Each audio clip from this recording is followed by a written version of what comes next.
ఈరోజు ఉగాది సందర్భంగా మొట్టమొదటిగా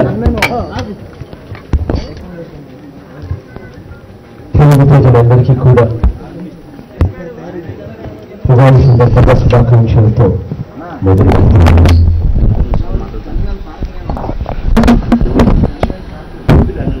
ఈరోజు మన మేనిఫెస్టో విడుదల చేసే కార్యక్రమం కూడా ఈ శుభదినంలో జరగడం చాలా సంతోషకరం. రాష్ట్రంలో ఒక కొత్త యుగానికి, ఒక కొత్త అధ్యాయానికి నాంది పలుకుతామని ఈరోజు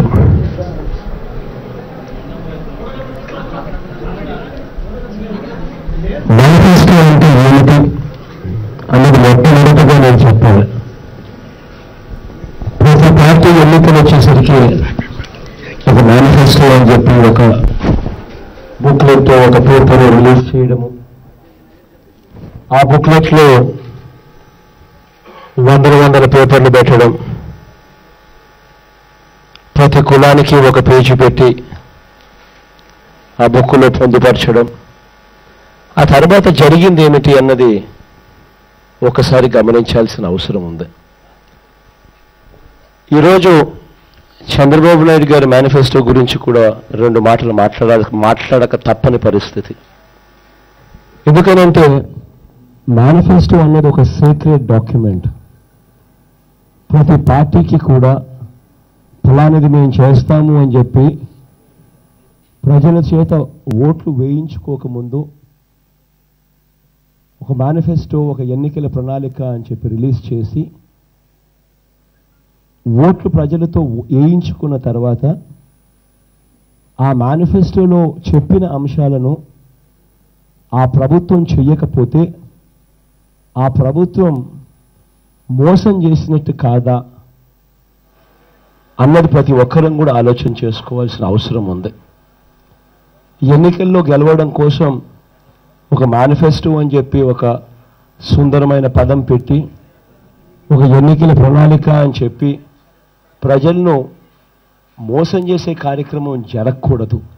మేనిఫెస్టో అంటే చూపించి ఇదే మేనిఫెస్టో 5 సంవత్సరాలు ప్రతి ఒక్కరికి అందుబాటులో ఉంచి ఆ మేనిఫెస్టోలో చెప్పిన ప్రతి అంశము ఇదిగో నేను చేశాను, ఇదిగో నా 2014 మేనిఫెస్టో అని చెప్పి ఇలా చెయ్యెత్తి చూపించి అధికారంలో ఉన్న వాళ్ళు తర్వాత మళ్ళీ ఓట్లు అడిగే పరిస్థితి వచ్చినప్పుడే ఈ వ్యవస్థలోకి విశ్వసనీయత అన్న పదానికి అర్థం వస్తుంది.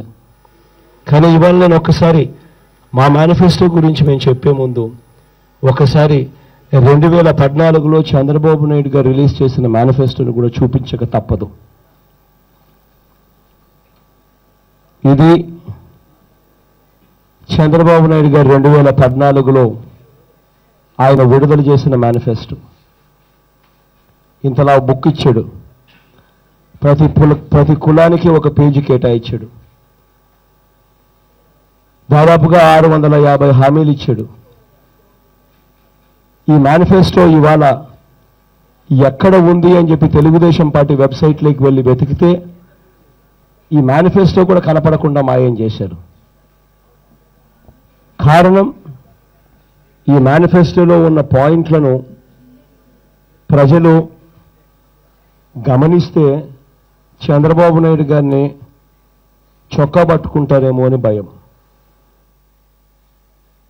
అక్షరాల ఈయన చెప్పిన మేనిఫెస్టోలో ఎక్కువసేపు టైం తీసుకుని, ఎందుకనంటే మన మేనిఫెస్టో గురించి మనం మాట్లాడాలి కాబట్టి ఈ మేనిఫెస్టో గురించి ఎక్కువ టైం తీసుకోవడం నాకు కరెక్ట్గా అనిపించడం లేదు. కాబట్టి అయితే మేనిఫెస్టో అంటే ఏమిటి అన్నది, మేనిఫెస్టో అన్నది ప్రజలను మోసం చేయడానికి చేస్తూ ఉన్నారా, లేకపోతే మేనిఫెస్టో అన్నది నిజంగా ఒక మేనిఫెస్టోగా రిలీజ్ చేసి, ఎన్నికల ప్రణాళికగా రిలీజ్ చేసి ఇదిగో ఇది నా మేనిఫెస్టో, చెప్పిన ప్రతి పని నేను చేశాను అని చెప్పి గర్వంగా 5 సంవత్సరాల తర్వాత మళ్ళీ దాన్ని చూపించి ఇదిగో ఇది నేను చేశాను కాబట్టి నాకు ఓట్లు వేయండి అని చెప్పి అడిగే పరిస్థితి తీసుకొని రావాలనే ఉద్దేశంతో ఇది నేను చెప్పక తప్పడం లేదు. చంద్రబాబు నాయుడు గారు ఇచ్చిన ఎన్నికల వాగ్దానాలు వ్యవసాయ రుణాలు పూర్తిగా మాఫీ, 5,000 కోట్లతో ధరల స్థిరీకరణ నిధి, డ్వాక్రా రుణాలు పూర్తిగా మాఫీ, బెల్ట్ షాపుల రద్దు, మహిళలకు భద్రత, ప్రత్యేక పోలీస్ వ్యవస్థ, మహిళలు సెల్ ఫోన్ ద్వారా 5 నిమిషాల్లో సహాయం అందించగల రక్షణ వ్యవస్థ, యువతకు ఉద్యోగము ఉపాధి 2 ఇవ్వకపోతే 2,000 నిరుద్యోగ భృతి, గుడిసెల్లేని ఆంధ్రప్రదేశ్, పేద పిల్లలకు కేజీ నుంచి పీజీ వరకు ఉచిత విద్య, ఎన్టీఆర్ సుజల పథకం కింద ఇంటింటికి ₹2కే 20 లీటర్ల మినరల్ వాటర్. ఇంకా ఇవన్నీ చదువుకుంటూ పోతే ప్రతి కులానికి కూడా ఎస్సీలుగా చేస్తాము, ఎస్టీలుగా చేస్తాము కాడి నుంచి ప్రతిదీ కూడా కనిపిస్తుంది. చేనేతలకు రుణాల మాఫీ దగ్గర నుంచి మొదలు పెడితే అన్నీ కనిపిస్తాయి. నేను ఒకటే చెప్తా ఉన్నా, ఈ వ్యవస్థలోకి విశ్వసనీయత అన్న పదానికి అర్థం రావాలి. ఒక మేనిఫెస్టో అన్నది ఒకటి ఎవరైనా రాజకీయ పార్టీ డిక్లేర్ చేస్తే ఆ మేనిఫెస్టో ఎవరు సామాన్య ప్రజలు ఎవరైనా కూడా ఆ మేనిఫెస్టో ఈ 5 సంవత్సరాల పాటు పూర్తిగా అందుబాటులో ఉండాలి. వాళ్ళ వెబ్సైట్లోకి వెళ్ళి బటన్ నొక్కితే కనిపించాలి. ప్రజలు ఈ మేనిఫెస్టో నువ్వు చెప్పావు, ఈ మేనిఫెస్టోలో చెప్పిన అంశాన్ని ఎందుకు చేయడం లేదు అని చెప్పి క్వశ్చన్ చేసే పరిస్థితి ఉండాలి. That is called manifesto. ఇవాళ 2014కు సంబంధించి చెప్పిన ఏ హామీ నెరవేర్చకుండా మళ్ళీ మా మీటింగ్, మా మేనిఫెస్టో డిక్లరేషన్ అయిపోయిన తర్వాత ఇదే పెద్ద మనిషి మళ్ళీ మిమ్మల్ని అందరినీ కూడా పిలిచి మళ్ళీ 2019 మేనిఫెస్టో అని చెప్పి మళ్ళీ ఇదే మాదిరిగానే ఒక సుందరమైన ఫోటో పెట్టి ఇదే మాదిరిగానే మళ్ళీ రిలీజ్ చేసి మళ్ళీ 2019 అని చెప్పి మళ్ళీ మేనిఫెస్టో పెడుతూ మళ్ళీ ప్రజల చెవులో పూలు పెడతారు. This is reality. ఇది జరగబోతా ఉంది. ఇది రైటేనా అన్నది మనం అంతా కూడా ఇంట్రోస్పెక్ట్ చేసుకోవాలి, క్వశ్చన్ చేయాలి. నిజంగా కూడా ఒక చిన్న ఎగ్జాంపుల్ చెప్తాను. చంద్రబాబు నాయుడు గారు నిజంగా ఏ రకంగా మోసం చేస్తా ఉన్నారని చెప్పడానికి ఎక్కువ సమయం తీసుకోకుండా 3 ఇష్యూస్ మీద ఒక క్లుప్తంగా నేను చెప్తా. అక్క చెల్లెమ్మలకు సంబంధించి పొదుపు సంఘాల్లో ఉన్న అక్క చెల్లెమ్మల గురించి చంద్రబాబు ఎట్లాగో పొదుపు సంఘాల్లో ఉన్న అక్క చెల్లెమ్మలకు రుణాలు మాఫీ చేస్తానన్నాడు. ₹1 కూడా తాను మాఫీ చేసింది లేదు అన్న సంగతి మీ అందరికీ కూడా తెలిసిన విషయమే, అక్క చెల్లెమ్మలకు అందరికీ కూడా తెలిసిన విషయమే. ఈ పెద్ద మనిషి రుణాలు మాఫీ చేయకపోగా మే 2016 నుంచి 0 వడ్డీ అక్క చెల్లెమ్మలకు 0 వడ్డీకే ఇచ్చే పథకం, ఆ పథకాన్ని పూర్తిగా రద్దు చేసేసాడు.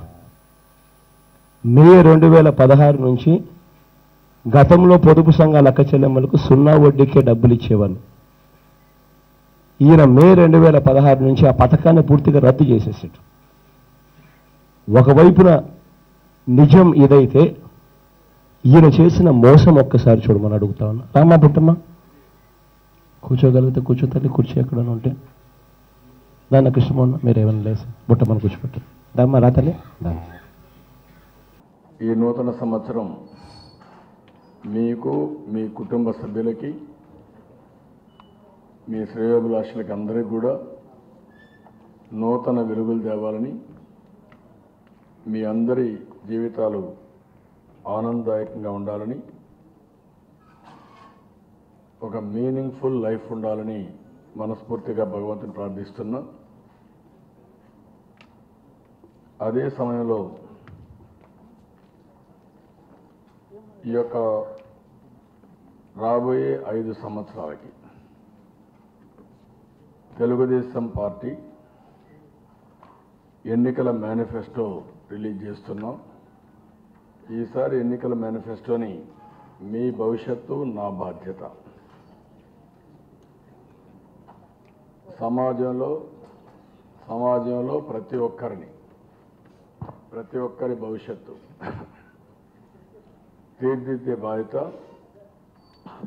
అది పేదవాళ్ళు కావచ్చు, మధ్యతరగతి కుటుంబాలు కావచ్చు, అదే మరికి బాగా ఇన్నోవేటివ్గా ముందుకు పోయే యువత కావచ్చు, అందరి భవిష్యత్తుని తీర్చిదిద్దే బాధ్యత, బంగారు భవిష్యత్తు కల్పించే బాధ్యత నేను తీసుకుంటున్నాను. అందుకే ఇది రేపు రాబోయే దేశానికే కాకుండా ప్రపంచానికే ఆదర్శం కావాలని నేను మనస్ఫూర్తిగా ఆకాంక్షిస్తున్నా. ఈరోజు మామూలుగా జరిగేది ఏంటంటే ఒక ఎలక్షన్ మేనిఫెస్టో రిలీజ్ చేస్తారు.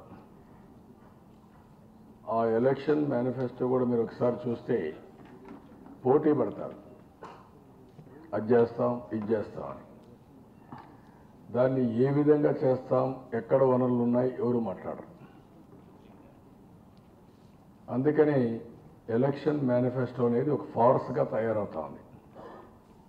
అవగాహన లేకుండా ఎలక్షన్ మేనిఫెస్టో అనౌన్స్ చేయడం, ఎవరో చెప్పింది రాయించింది చదవడం, ఆ చదివిన వాళ్ళకి అవగాహన ఉండదు, వాళ్ళకి అంత మునుపు కూడా ప్రీవియస్గా ఇలాంటి చేసిన అనుభవం కూడా ఉండదు, ఇలాంటివే చేస్తూ ఉంటారు. కానీ ఈరోజు తెలుగుదేశం పార్టీ మీరు చూస్తే ఏదైతే చెప్పామో అది మేము చేశాం, ఇంకా ఒక 50 ఎక్కువగా చేశాం.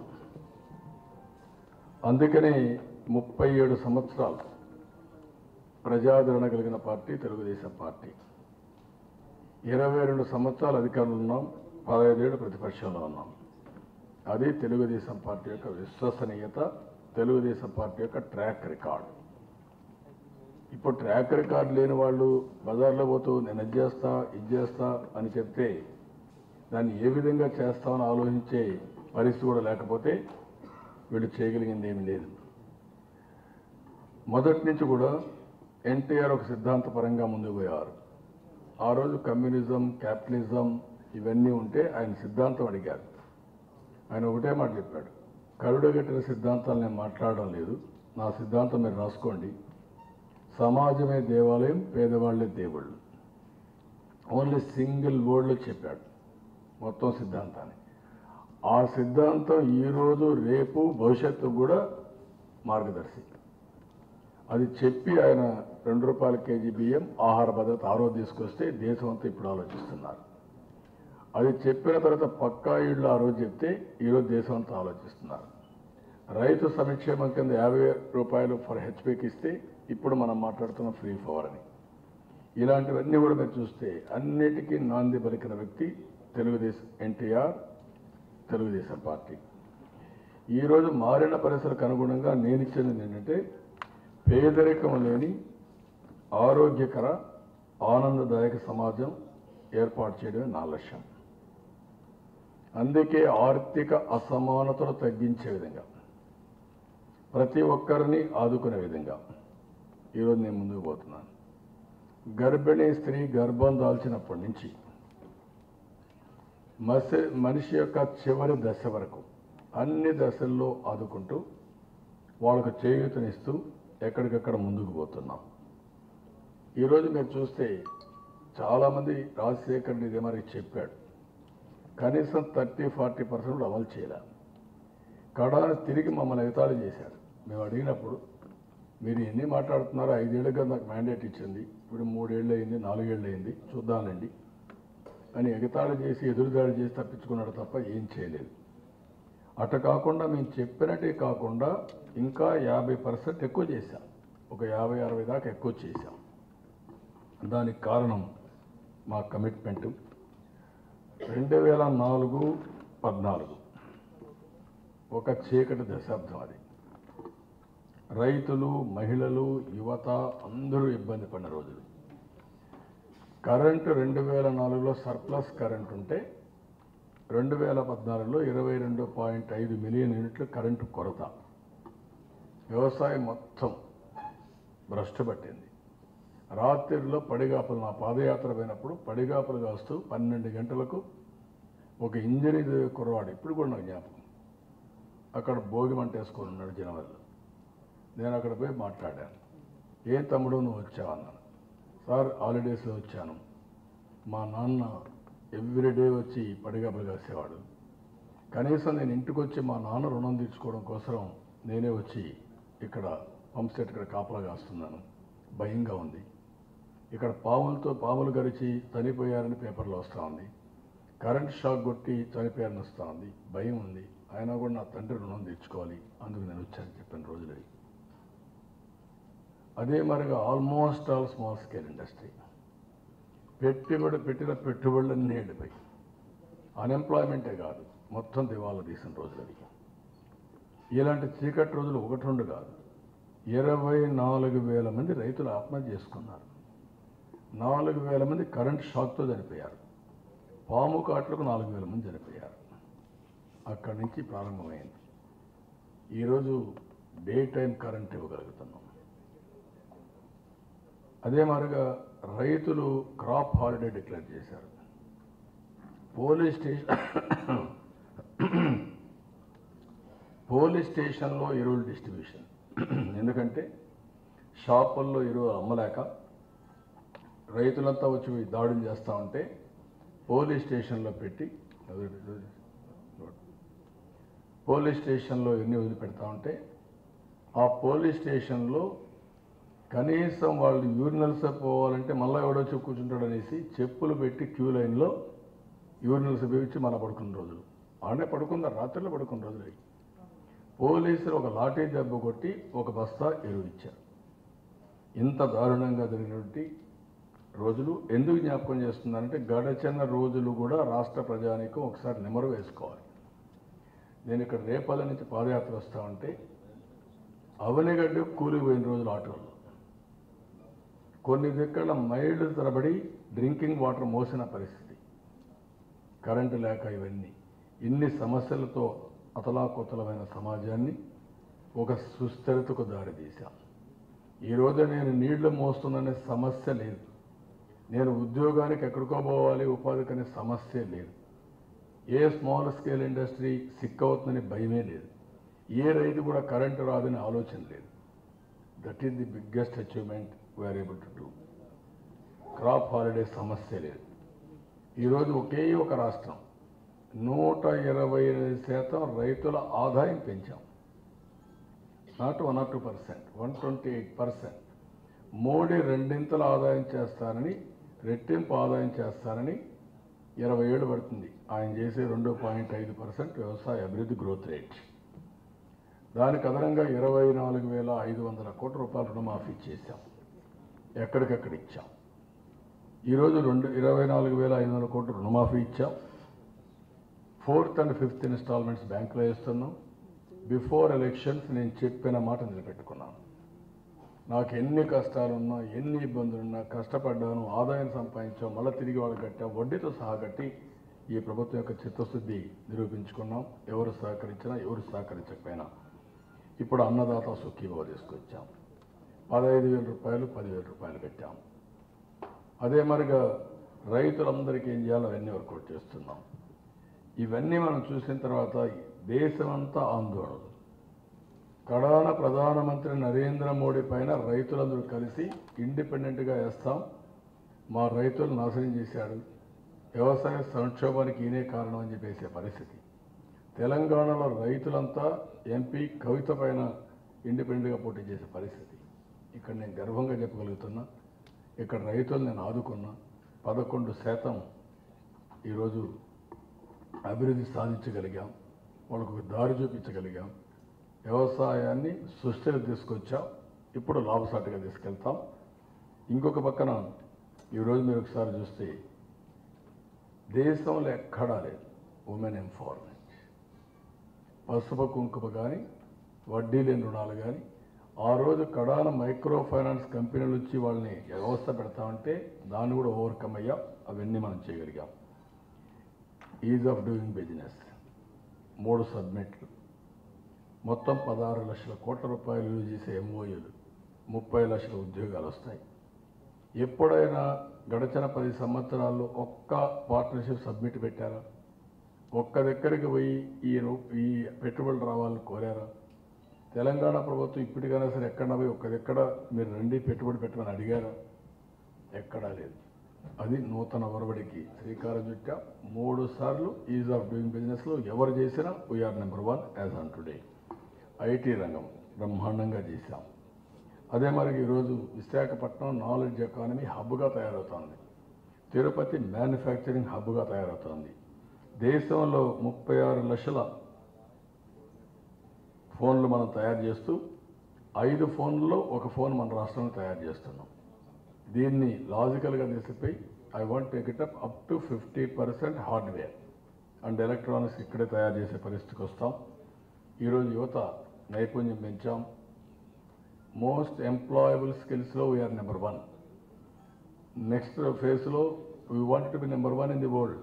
గ్లోబలీ మోస్ట్ ఎంప్లాయబుల్ స్కిల్స్ని నెంబర్ 1గా తయారు చేయాలనుకుంటున్నాం.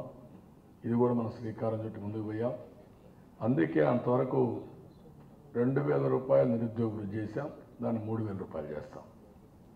అదే మాదిరిగా ఇక్కడ నేను ఏమేం చేయబోతాను నేను మీకు ఒక ఐడియా ఇస్తాను. ఇప్పుడు చేసింది మాత్రం చెప్తున్నాను. ఈరోజు బీసీలకు 43,000 కోట్లు, ఎస్సీలకు 40,000 కోట్లు, ఎస్టీలకు 14,000 కోట్లు, ముస్లిమ్స్కి 4,000 కోట్లు పెట్టాం. అన్ని బిల్డింగ్లు కట్టాం. ఇంకొక పక్కన విదేశ విద్య కోసం ముందుకు పోయాం. జగ్జీవన్ జ్యోతి కింద 125 యూనిట్లు ఉచితంగా కరెంట్ ఇచ్చాం. ముస్లింల బడ్జెట్ 4 రెట్లు పెంచాం. ఇమాములకు మౌజములకు యత్నాలు ఇచ్చాం. దుల్హాన్ కింద 50,000 ఇచ్చాం. రంజాన్ తోఫా, క్రిస్మస్ గిఫ్ట్, సంక్రాంతి కానుకలు ఇవన్నీ ఇచ్చాం. ఆహార భద్రత కోసం కాపులకు మాటనెలు పెట్టుకున్నాం. 5% రిజర్వేషన్ ఇచ్చాం. Please subscribe Mirror TV. Thank you. And I request all of you to subscribe Mirror TV. Please subscribe to Mirror TV. Thank you. Please subscribe Mirror TV. Please subscribe Mirror channel. Please subscribe to Mirror TV.